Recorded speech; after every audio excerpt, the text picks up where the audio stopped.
sa katawan kapag nakakaranas ng breakup. Sabado ng gabi at ikaw ay naghahanda sa inyong second anniversary date ni girlfriend.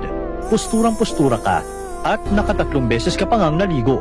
Handa na din ang 24 roses na binili mo at mga naglalakihang tsokolate.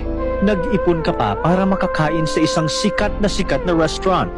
Kaya laking gulat mo nang makita mo ang nobya mo na nasa may labas lang ng meeting place nyo na tipong balisa. Isang saglit pa ay narinig mo na ang napakasakit na mga kataga.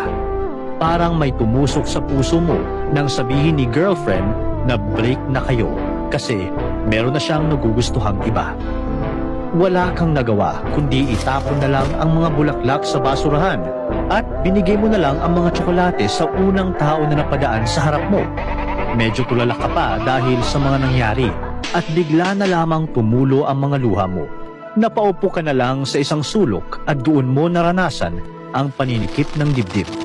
Ganito pala ang pakiramdam ng isang hinihiwalayan ng nobya. Parang literal na nabasag ang iyong puso.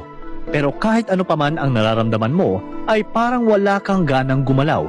At kahit pa na ikaw ay isang maskuladong varsity player, para ka ngayong lupaypay at nanghihina.